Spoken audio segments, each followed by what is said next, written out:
Crisis in Ukraine. New developments in the military conflict, including a diplomatic effort from the Vatican.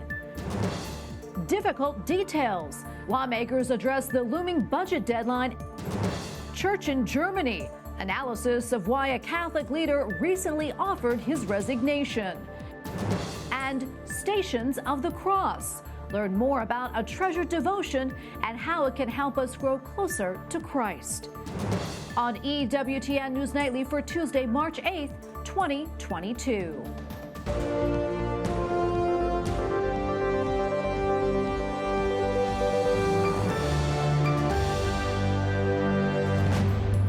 Thank you so much for being with us tonight on this Feast of St. John of God. I'm Tracy Sable. The Vatican is becoming involved in the efforts to bring peace in Ukraine. Earlier today, the Holy See's Secretary of State spoke by phone with Russia's foreign minister, asking for an end to the military conflict. Cardinal Pietro Parolin called for secure humanitarian corridors to protect civilians and rescuers. He also requested the Kremlin and Ukraine continue discussions to find a quick end and peaceful solution to the violence. The Cardinal also says the Holy See could mediate peace talks. Well, on the ground, Russian military officials announced a partial ceasefire, saying that it would allow citizens to leave the fighting. Группировка войск Луганской Народной Республики, продолжая наступательные действия, the Russian military saying it will not interfere with humanitarian corridors. Refugees were able to leave some regions. Many are arriving in neighboring Poland, among other countries. The United Nations says more than 2 million people have been displaced by the violence. The military conflict is now in its 13th day. President Joe Biden is trying to hit Russia harder in the wallet by banning its oil imports. The U.S. has already used sanctions against Russian banks and oligarchs, but the president was facing increasing pressure at home and from Ukraine's president to do more. White House correspondent Owen Jensen reports. Owen? Tracy, President Biden is banning Russian oil to inflict further pain on Russian President Vladimir Putin, but warned Americans will feel it too in the wallet. Gas is already $4.17 a gallon. You can expect that number to rise. In Ukraine, civilians run for their lives. Women, children, and the elderly seen here crossing the Irpin River on a makeshift pathway, trying to escape the pain and suffering caused by war.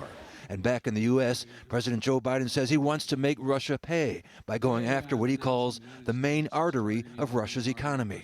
We're banning all imports of Russian oil and gas and energy. That means Russian oil will no longer be acceptable at U.S. ports, and the American people will deal another powerful blow to Putin's war machine.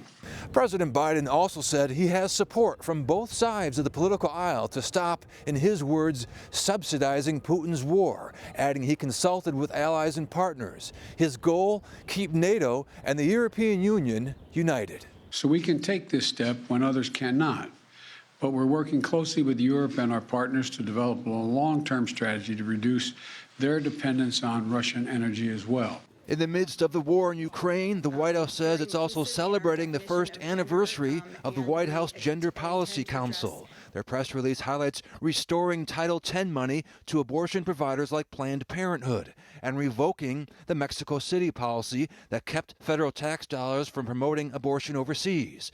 The White House is also engaged in a whole-of-government effort to fight a pro-life law in Texas. Pro-life group Susan B. Anthony List earlier wrote, Joe Biden and his administration have worked to pay back the abortion lobby that spent millions to elect them.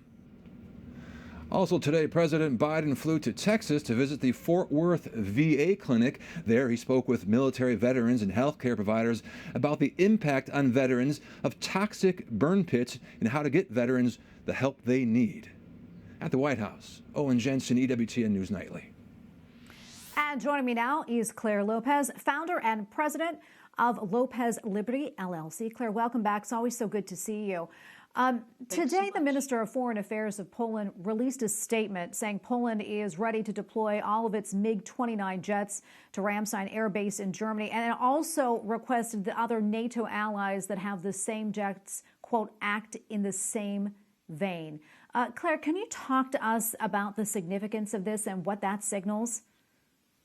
Yes, this really is a very significant agreement among Poland, the United States, and Ukraine. Poland is going to transfer 28 MiG-29 fighter jets to the United States, as you said, at Ramstein Air Force Base in Germany, from where Ukrainian pilots will pick them up. And that will augment their ability in the skies over Ukraine significantly. And in return, the United States is going to resupply or backfill Poland with an equal number of F-16 fighter jets. Another thing I want to talk about that Owen actually mentioned earlier, he said that President Biden, as we know, announced today that the United States will halt all of its imports of Russian oil. Claire, that said, what do you think of that move, and what type of impact do you think that will have on Russia? Well, you know, this is a step that, in my opinion, should have been taken a long time ago. We had been importing around 500,000 barrels of Russian oil per day, essentially helping to fund Russia's aggression and invasion of Ukraine. Now, here's the other part of that, and that is that in place of that Russian oil, the United States is thinking about turning, the Biden administration is thinking about turning to places like Iran and Venezuela for oil needs that we here in the United States, were the Biden administration to open up our oil and gas and coal, fossil fuel industry, we could supply those needs just as President Trump did during his tenure in office when we became energy independent. You know, Claire, another thing we've been hearing a lot from, actually, from President Zelensky and actually many others in Ukraine, they have been asking for a no-fly zone to be established, but so far the U.S. and NATO have said no to that. Can you talk to us a little bit more about what a no-fly zone would look like, and also what are the risks associated with it?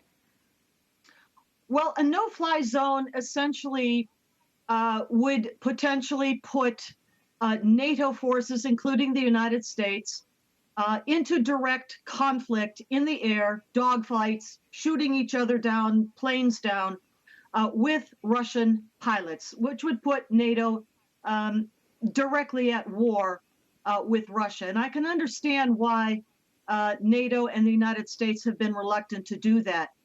I do think that what we just talked about a moment ago is a much better way to go, much better solution, and that is providing to Ukrainian pilots already trained up and with parts, spare parts and so forth already available to them, transferring to them these MiG-29 planes from Poland, and perhaps others could provide planes as well, and let the Ukrainian pilots defend their own airspace, which, by the way, is huge, over 200, and I think it's 60-something thousand square miles of Ukrainian territory. So I think it's a much better option for the planes that are able to be transferred to the Ukrainian pilots for them to defend their own airspace.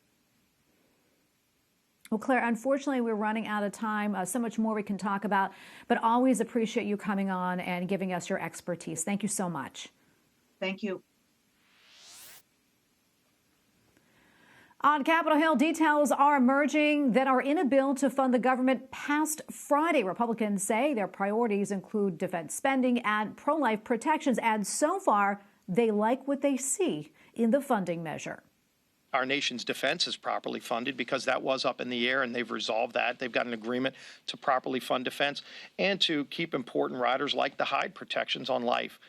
Those are all protected as well. On the Democrat side, Senate Majority Leader Chuck Schumer is talking up more COVID funding, saying it's necessary to continue prevention efforts and for future pandemics. That is as important as just about anything in this bill, and that is approving a new round of COVID preparedness funding. For all the important priorities we must address in this spending bill, I believe the COVID funding will go down as one of the most important elements of the omnibus. Republicans say new COVID funding is not needed because money remains unspent and unaccounted for from earlier relief bills. Coming up, another deadly attack in Pakistan. We have the latest. Plus, why a cardinal in Germany recently offered his resignation.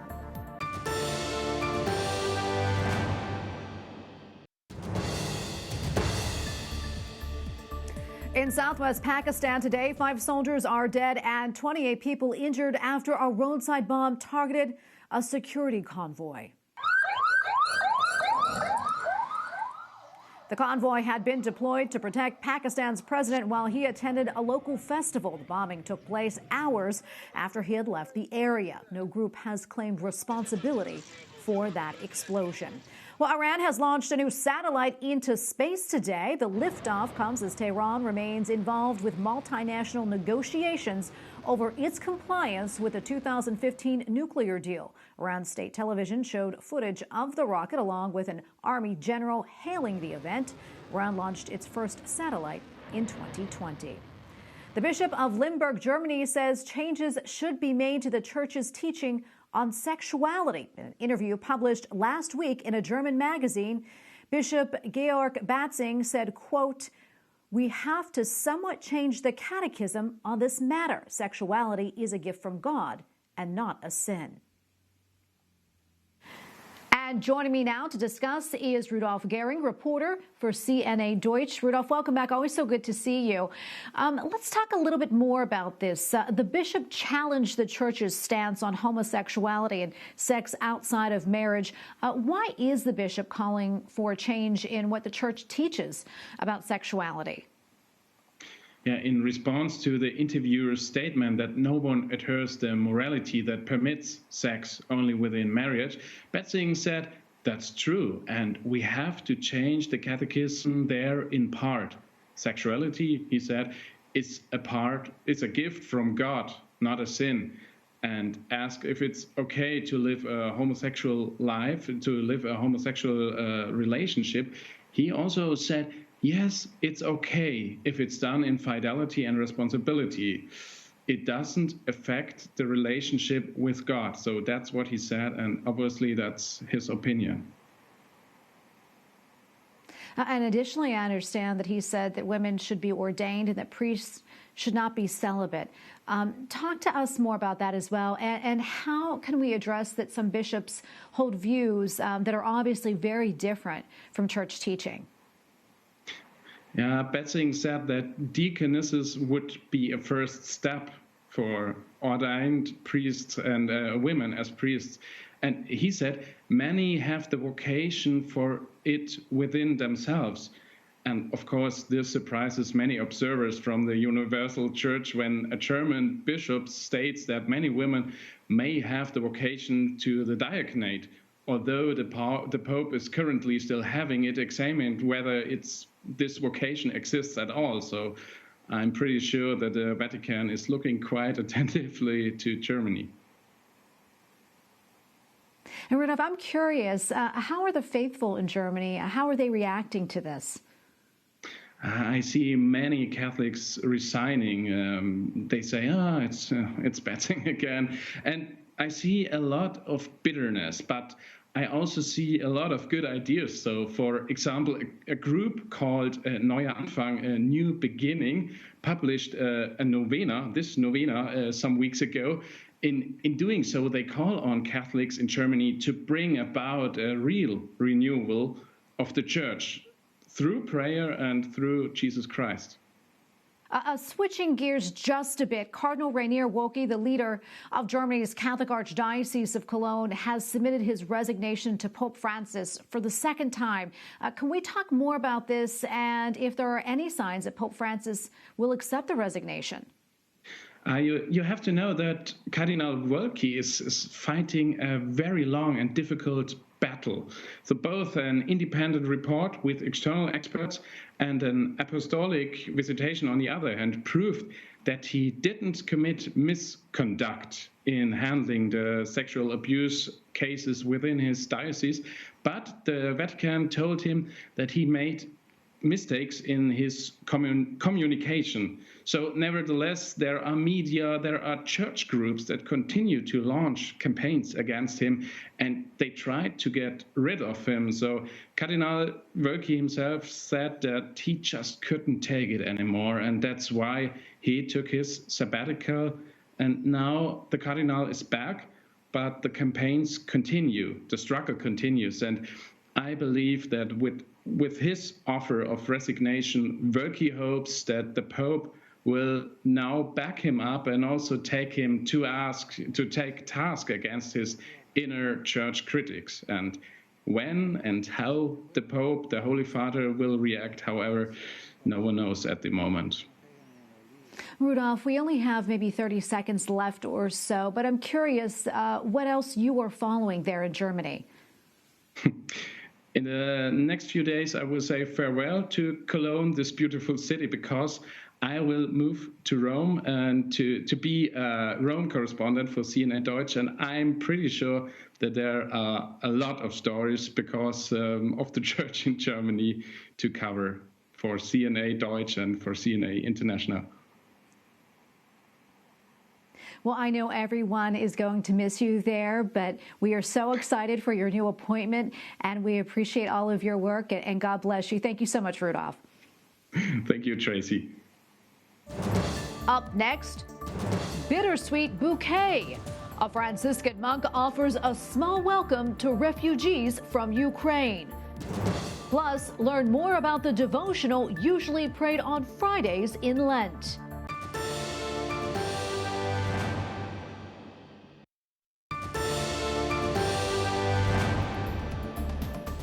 Pope Francis's prayer intention for this month of March is that bioethical issues will be treated with respect for human life and dignity. Tenemos que comprender los cambios profundos con que se está produciendo. The Holy Father says we need profound discernment to understand ongoing advancements in biomedical technology. In his video message, the Pope says, quote, human embryos cannot be treated as disposable material. Pope Francis has named a new auxiliary bishop for the Archdiocese of Seattle. Father Frank Schuster has been serving as a pastor in one of the diocesan parishes. He will join fellow auxiliary bishop Espio Elizondo and Seattle Archbishop Paul Achen to serve more than 1 million Catholics in Western Washington state. With Lent well underway, a new book examines the importance of the Stations of the Cross. Pocket Guide to the Stations of the Cross includes more than 24 meditations on the path taken by Christ on Good Friday on his way to be crucified. The book seeks to help the faithful find a deeper understanding of Christ's death and resurrection. Joining us now from Rome is Dr. Edward Sri, theologian, Catholic speaker, and author of the book Pocket Guide to the Stations of the Cross. Dr. Sri, thank you so much for joining us. We appreciate it. Can you tell us a little bit more about your new book and why you decided to write it? You know, St. John Paul II once said that Christ's passion, the story of his passion and death, is really the fullness of God's revelation of his love for us. And so if we want to encounter that love more in our spiritual lives, if we want to live that love with our marriages and our families, with our friends, we need to really contemplate that mystery of Christ's passion over and over and over again. Lent, of course, is a great time to do this, but the mystery of what Jesus does for us, his amazing love for us in his passion and death, is so big. It's hard to just take in all at once. And that's why I think in God's providence we have this wonderful, awesome tradition of the Stations of the Cross. Because that mystery of his love is so big, we need to digest it in small pieces. And so I love this devotion and how it helps us to contemplate the different aspects, like his condemnation by Pilate, his carrying of the cross, his encountering Simon of Cyrene, his being nailed to the cross, his death on the cross, his being put into the tomb. I like how we in this wonderful devotion, we take these small pieces of the mystery of God's amazing love for us, seen in the Passion, and we're able to meditate upon them, reflect on them, and ponder, what does this say about God's love for me, and how is Jesus inviting me to love more like him in my own life? Yeah, I love it. Well, talking about the book, I know you mentioned the importance of praying short stations of the cross anywhere. Let's talk about that a little more. Yeah, I wrote this book because I want to really make this wonderful traditional devotion come alive, especially for a new generation. I think sometimes people feel a little overwhelmed by Stations of the Cross, like, oh my goodness, that's a big commitment. It takes, 45 minutes, and I have to drive to the church and stay for the fish fry, and that's just too much of a commitment. I'll just do a Divine Mercy Chaplet at home. That's shorter, that's quicker, it's easier. Well, I want to open up for people that it's wonderful to go to your parish, and you should try to do that sometime during Lent. But you can pray the stations in a short way. You can pray it in just like 10 or 15 minutes, and you can do it in your own home. You could do it while you're driving your car. You can do it while you're going for a walk or on the exercise machine. What the church requires us to do is simply to meditate on the mystery of each station. You don't have to have a little book. It's nice to have a little book to help you think about each station, but if you just know the Stations of the Cross, that could be really helpful. I was blessed to live for a while with a wonderful Jesuit priest, Father John Harden. And Father John Harden, I remember I would take him to run errands in the car, and he would say, Ted, let's pray the Stations of the Cross. And we'd pray it while we were driving, right? Took him to a doctor's appointment. We'd pray in the waiting room at a doctor's appointment. And so it's really something you can incorporate in your own daily life, and we should want to do that. If the stations really are revealing to us the fullness of God's love, that's something we should have on our hearts and our minds all the time. But I think some Catholics maybe just feel too intimidated by this big devotion. It takes too long. And so I wanted to offer also some practical ways, creative ways that you could incorporate it into your own daily life. One thing I did recently is on my podcast, I recorded a short, maybe less than 15-minute Stations of the Cross, kind of like those audio rosaries. Many people have the rosary playing while they're doing dishes or folding laundry or driving in a car. Well, I recorded one on my podcast for the Stations of the Cross so that any layperson during Lent, if they're just driving to work or they're running an errand or they're going for a walk, they can listen to the stations in a very short version that's reverential, but takes in a short way the ability to enter into the stations and still contemplate each station, but in a quick way that you can incorporate in the normal routines of your daily life. I love that you mentioned that because life has gotten so, busy for so many people. So this is a great way to kind of get that. And like you said, there's little bites. Before I let you go, we have about a minute or so left. Want to ask you, what else would you like us to know? Well, this is a wonderful tradition. There's many great devotions we have, like the Divine Mercy Chaplet, the Rosary, and other things. This tradition of stations has roots all the way back in the very early church. We know that Christians in the first few centuries were retracing Jesus' steps, going from the agony in the garden all the way to Calvary. They're in Jerusalem. And when pilgrims from all over the world would come to the Holy Land, they would want to walk in his footsteps. And that's the basis of this wonderful tradition of Stations of the Cross. And so when you pray stations, whether it's at your church or on your own, you are joining millions of other holy men and women throughout the centuries who have wanted to walk in Jesus' footsteps, to remember his passion and have his loving passion written on our hearts. You can do that when you go on pilgrimage to the Holy Land in the streets of Jerusalem, but you can also do it in your own local parish, and you could do it in your own home, in your own car, in the midst of your daily life. Well, Dr. Sri, thank you so much for coming on and sharing all of this with us. We really appreciate it. Again, thank you for your time, and God bless you. God bless. And finally tonight, to mark International Women's Day, Ukrainian refugee women and girls received flowers at a Polish train station.